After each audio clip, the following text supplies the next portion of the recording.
সুপ্রিয় দর্শক শ্রোতা, নগরের ভোটের হওয়ার ধারাবাহিক অনুষ্ঠান থেকে আপনাদের স্বাগত জানাচ্ছি। এটি শিকড় টিভির নিয়মিত আয়োজন। আজকে আমরা কথা বলবো নির্বাচনের আবহের মধ্যে। ইতিমধ্যে আমরা আরেকটি নির্বাচনের ডামাডোল শুরু হয়েছে, সেটা টরন্টো সিটি ইলেকশন। আমরা সেটা নিয়ে পরে বিস্তারিত আলোচনা করব। আমরা এই মুহূর্তে মূলত দৃষ্টি দেব স্কারবোরো সাউথ ওয়েস্টের প্রভিন্সিয়াল বাই ইলেকশন নিয়ে, এবং আমরা বিভিন্ন প্রার্থীর বর্তমান অবস্থা এবং তাদের কার্যক্রম নিয়ে আমরা সংক্ষিপ্ত আলোচনা করব। আজকে আলোচনার জন্য আমাদের সঙ্গে স্টুডিওতে উপস্থিত হয়েছেন কমিউনিটির একজন সজ্জন ব্যক্তি, ইঞ্জিনিয়ার মোহাম্মদ নওশের আলী। নওশের ভাই, আপনাকে স্বাগত আজকের অনুষ্ঠানে। আপনাকে ধন্যবাদ, শিকড় টিভিকে ধন্যবাদ আমাকে এই অনুষ্ঠানে সম্পৃক্ত করার জন্য। আমরা ইতিমধ্যেই জেনেছি যে progressive conservative party, liberal party এবং এনডিপি থেকে মোটামুটি কারা প্রার্থী হবেন সেটা নিয়ে একটি জোর আলোচনা চলছে। গত 28শে এপ্রিলের বিশেষ সাধারণ সভার মাধ্যমে এনডিপি ইতিমধ্যেই তাদের প্রার্থিতা চূড়ান্ত করে ফেলেছে। গত স্কারবোরো সাউথ ওয়েস্টের ফেডারেল ইলেকশনে যিনি এমপি হিসেবে লড়েছিলেন, তিনি স্কারবোরো সাউথ ওয়েস্টের প্রভিন্সিয়াল বাই ইলেকশনে এমপিপি হিসেবে লড়বেন, ফাতিমা সাবা। প্রোগ্রেসিভ কনজারভেটিভ পার্টি থেকে মোর্শেদ নিজাম সিপিএ, অ্যাডি ড্রামোলা এবং আরো একজন বাংলাদেশি বংশোদ্ভূত প্রার্থী ডক্টর এস.এম. নুরুল্লাহ তুরুনের কথা শোনা যাচ্ছে। আমরা তাদের নিয়েও কথা বলবো। এবং অন্টারিও লিবারেল পার্টির নমিনেশন রেসে 4 জন এই মুহূর্তে আছেন, এবং তাদের মধ্যেই অন্যান্য পার্টির তুলনায় তাদের মধ্যেই আগামী 9 মে শনিবার একটি প্রাইমারি নির্বাচন অনুষ্ঠিত হবে, এবং সেখানে লড়বেন নাথানিয়াল, আহসানুল হাফিজ, মাহমুদা নাসরিন এবং কাদিরা জ্যাকসন। আমি প্রথমেই নওশের ভাইয়ের কাছে জানতে চাই, আমরা সম্প্রতি দেখলাম সোশ্যাল মিডিয়াতে প্রোগ্রেসিভ কনজারভেটিভ পার্টির যিনি সম্ভাব্য প্রার্থী, বাংলাদেশি কমিউনিটির একজন মুখ, মোর্শেদ নিজাম সিপিএ, উনি একটি আমন্ত্রিত অতিথিদের নিয়ে একটি নাগরিক সংলাপের আয়োজন করেছিলেন। তো সেই অনুষ্ঠানে আপনাকে আমি দেখলাম, আপনি কি বুঝছেন এবং ওখানে যে আপনার অনুভূতিটা কি, এবং আপনি তার যে প্রার্থিতা বা তার যে মিশন ভিশন এগুলো নিয়ে উনি কি কথা বলেছেন কিছু? Thank you. মোর্শেদ নিজাম তার যে সভাটা ছিল, সেটা আসলে ছিল মত বিনিময়। আমাদের এখানে যারা আমাদের বিভিন্ন অ্যালামনি অ্যাসোসিয়েশনগুলো আছে আমাদের টরন্টোতে, বাংলাদেশের বিভিন্ন বিশ্ববিদ্যালয়গুলোর অ্যালামনি অ্যাসোসিয়েশনের নেতৃবৃন্দের সঙ্গে সে মত বিনিময় করার জন্য আমাদেরকে ডাকছিল। তার সেই মত বিনিময় সভায় আমি থাকতে পেরে ভালো লেগেছে। আর সত্যি কথা বলতে কি, মোর্শেদ নিজাম আমাদের কমিউনিটিতে গত বেশ কয়েক বছর যাবৎ সে বেশ কাজ করে যাচ্ছে। কমিউনিটি বিনির্মাণে আমাদের সামাজিক, সাংস্কৃতিক এবং পেশাগত যে কোনো অনুষ্ঠানে মোর্শেদ নিজামকে আমরা দেখতে পাই, এবং তার কন্ট্রিবিউশনও আমাদের কমিউনিটি বিল্ডের জন্য তার অনেক কন্ট্রিবিউশন আছে। সেদিন যে মিটিংটা ছিল, সেই মিটিংটা ছিল মত বিনিময়। তারপরে নিশ্চয়ই যেহেতু সে একজন উদীয়মান পিসির ক্যান্ডিডেট প্রার্থী, সেই হিসাবে তার কিছু কথা ছিল। যারা উপস্থিত ছিল তারা তাকে কোশ্চেন জিজ্ঞেস করছে, আমিও ছিলাম। আমি তাকে ছোট ভাই হিসেবে তাকে আমি জিজ্ঞেস করেছিলাম যে if you want to be a candidate for from PC as a MPP candidate, so what is your mission and vision? So আমাদের ভালো লেগেছে। Morshed Nizam is very smart, CPA accountant, এবং কমিউনিটির সাথে তার অনেক দিনের একটা লিঙ্ক গড়ে উঠেছে। ভালো ছিল। তো আমরা আরেকটা দেখলাম যে ফাতিমা শাবান এনডিপির অলরেডি সে চূড়ান্ত প্রার্থী। তার কোনো কার্যক্রম পদচারণা বা তার সম্বন্ধে কিছু শোনা যাচ্ছে এই আসনে স্কারবোরো সাউথ ইস্টে? আমি যেটা জেনেছি যে ফাতেমা শাবান কিন্তু গতবার যে কয়েকদিন আগে যে বাই ইলেকশন হইল ফেডারেলের, ওটারও কিন্তু সে ক্যান্ডিডেট ছিল। হ্যাঁ, তা, এখন এনডিপি থেকে তাকে এই প্রভিন্সিয়াল ইলেকশনেও তাকে ক্যান্ডিডেট করা অলরেডি। তাদের কি ক্যান্ডিডেট সংকট, কি একজনকেই আমার এমপি আবার এমপিপি করা হচ্ছে? সেটাই মনে হচ্ছে যে কেন they should build their leaders, right? কিন্তু কেন ফেডারেলের যে ক্যান্ডিডেট খুবই এনডিপির যে জোয়ার ছিল এই স্কারবোরো সাউথ ওয়েস্টে, সেই জোয়ার এখন অনেকটা ডিকে হয়ে এখন যে ফেডারেল ইলেকশন হলো সে উনি অনেক কম ভোট খুব পেয়েছেন। কম ভোট পেয়েছে, 1700-1800 ভোট পেয়েছে। হ্যাঁ, সেই ক্যান্ডিডেটকে আবার আমরা কেন প্রভিন্সিয়ালে এনডিপি তাকে সিলেক্ট করলো এটা আমার জানা নেই। আমার মনে হয় এটা এনডিপির জোয়ার ছিল না, ডলির জোয়ার। হ্যাঁ, সেটা বলতেই হয়। ইট ওয়াজ এ ডলি ওয়েভ বিকজ ডলি বাংলাদেশি বংশোদ্ভূত ক্যান্ডিডেট, এবং এনডিপি মনে করেছিল এটা বুঝি তার ঘাঁটি হয়ে গেল। কিন্তু ডলি যখনই এই দল থেকে পদত্যাগ করে লিবারেল পার্টিতে আসলেন এবং ইলেকশন করলেন, এবং ওই ইলেকশনেই বোঝা গেল যে আসলে এনডিপির ভোট কি পরিমাণ আছে। আপনি সেটাই কথা যে এটা আসলে এনডিপির জোয়ার ছিল না, ছিল ডলি জোয়ার। এবং আপনি দেখছেন যে ডলির যে বিজয় ফেডারেল ইলেকশনে সেটা ছিল অভূতপূর্ব বিজয়, তার মানে এটাও ডলির জয়। আপনি লিবারেলের যে ফেডারেলের যে 70% ভোট পেয়ে সে যে উইন করছে ডলি বেগম, এটাও ছিল ডলি উইন। আমরা আরেকজন প্রার্থীর কথা শুনছি, এটা আমরা মোর্শেদ নিজামের কথা বললাম পিসি থেকে, আরেকজন প্রার্থী পিসি হতে পারে সম্ভাব্য, নুরুল্লাহ তরুণ রেসে আছে, আমরা অনেকেই জানি। পাশাপাশি আরেকজন ক্যান্ডিডেট আছেন, তার নাম হচ্ছে অ্যাডি ড্রামোলা। অ্যাডি ড্রামোলা একজন শক্তিশালী ক্যান্ডিডেট। ওনাকে অতটা সারফেসে দেখা যাচ্ছে না, কিন্তু উনি কাজ করে যাচ্ছেন। এখন আমরা আসি অন্টারিও লিবারেল পার্টি, যেখানে মূলত স্কারবোরো সাউথ ওয়েস্ট হচ্ছে অন্টারিও লিবারেল পার্টির একটা শক্তিশালী জায়গা। কিন্তু এবার সব হিসাব নিকাশি একটু অন্যভাবে করতে হচ্ছে, কারণ এখানে অলরেডি অন্টারিও লিবারেল পার্টি তার চূড়ান্ত প্রার্থী ঘোষণার আগে তাকে একটি প্রাইমারি নির্বাচনে যেতে হচ্ছে, এবং সেখানে একজন নয়, দুইজন নয়, তিনজন নয়, চারজন প্রার্থী প্রতিদ্বন্দ্বিতা করছে।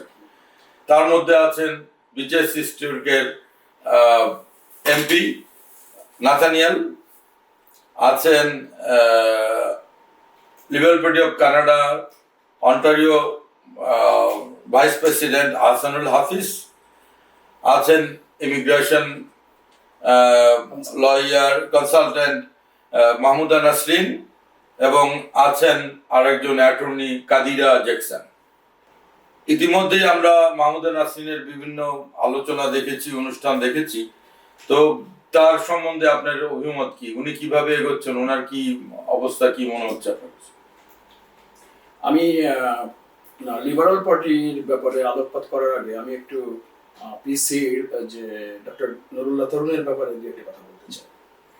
সেটা হচ্ছে যে আপনি জানেন যে গত ইলেকশনে 2025 এর ফেডারেল ইলেকশনে ডক্টর নুরুল্লাহ তরুণ সে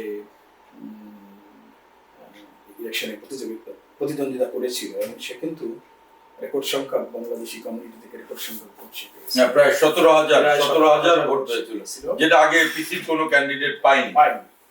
এখন আমি জানছি যে সেও একজন ক্যান্ডিডেট, মানে আমরা জানি না এখন পিসি পার্টি কিভাবে তাদের ক্যান্ডিডেট সিলেক্ট করবে এটা আমাদের জানা নাই। যেটা আভাস পাচ্ছি যে 9 তারিখে লিবারেল পার্টির এই ক্যান্ডিডেসি যে রেস, এই রেসে কি হয় সেই রেজাল্টের পরে ডিপেন্ড করে বোধ হয় পিসি পার্টি তাদের প্রার্থীতা নির্বাচন করবে। এবার আমি আসি লিবারেল পার্টির মাহমুদা নাসরিন। মাহমুদা নাসরিনের সঙ্গে আমার অনেক দিনের পরিচয়, সজ্জন ব্যক্তিত্ব, এবং সে একজন আরসিআইসি ইমিগ্রেশন কনসালটেন্ট। তার পদচারণা আমি দেখছি খুবই উল্লেখযোগ্য কমিউনিটিতে বিভিন্ন প্রোগ্রামে এসে যাচ্ছেন। উনি বোধহয় আমাদের লিবারেল যে এফএলএ পিএলএ তে উনি বোধহয় একজন ডিরেক্টরও আছেন। তবে তার পদচারণা সব জায়গায় দেখছি, সমস্ত অনুষ্ঠান, সমস্ত বিভিন্ন জায়গায় ডোর টু ডোর তার পদচারণা বেশ সব। কাদিরা জ্যাকসনের কি কোনো প্রচারণা বা কাদির যোগাযোগ করছে বা কমিউনিটিতে নক করছে?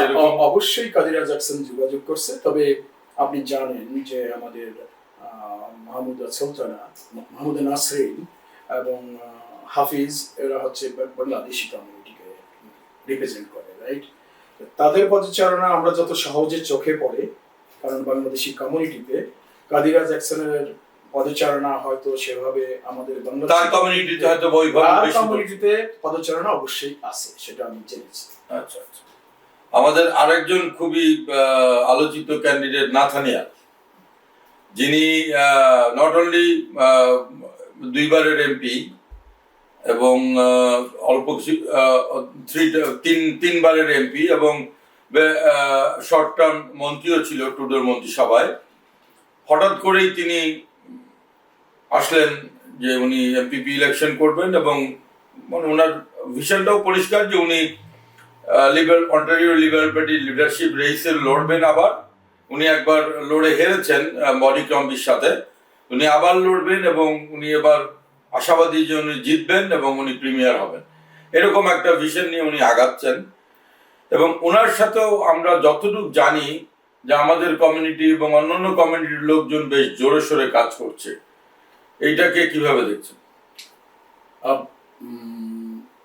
নাথানিয়াল ধরেন গত 10 বছর যাবৎ আমি দেখছি তার সারা উপস্থিতি আমাদের ইস্ট ইয়র্ক এবং স্কারবোরোতে, তার সারা উপস্থিতি আমাদের কমিউনিটি ছাড়াও বিয়ন্ড আওয়ার কমিউনিটি, অন্যান্য কমিউনিটিতে, এবং সে অনেকগুলো ইন্টারন্যাশনাল অর্গানাইজেশনের সঙ্গেও সে ইনভলভ।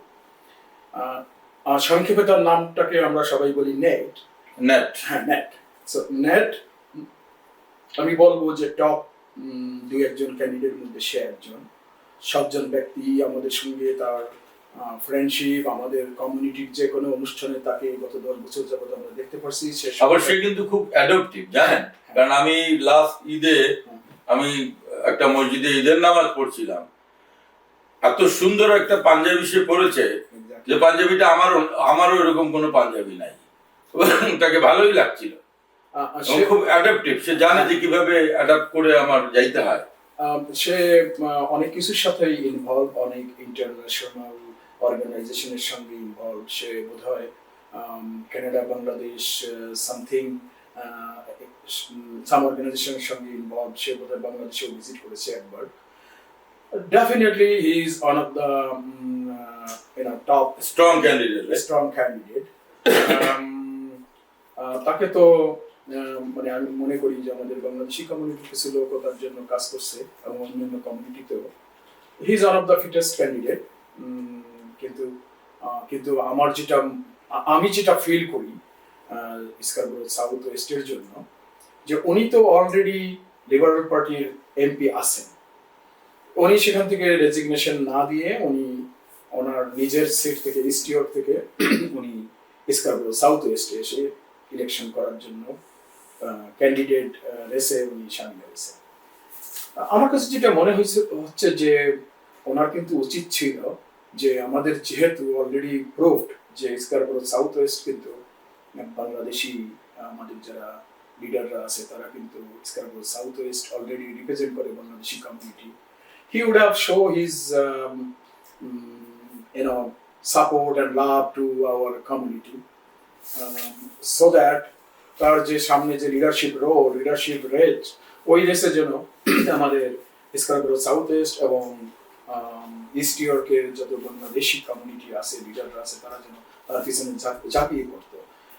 এরকম কিছু অপশন ওনার রাখা উচিত ছিল। তারপরে আমি মনে করি যে he is the top contesting candidate, strong. এখন লাস্ট আরেকজন নিয়ে আমরা কথা বলবো। উনি Ontario Liberal Party of Canada অন্টারিওর ভাইস চেয়ার, সকার অন্টারিওর ডাইরেক্টর, এবং এই নির্বাচনে one of the strong candidate, Ahsanul Hafiz. So, Ahsanul Hafizের কার্যক্রম এবং তার অন্যান্য কমিউনিটির পদচারণা এটা কেমন ভাবে দেখছেন? কেমন কার্যক্রম কেমন চলছে?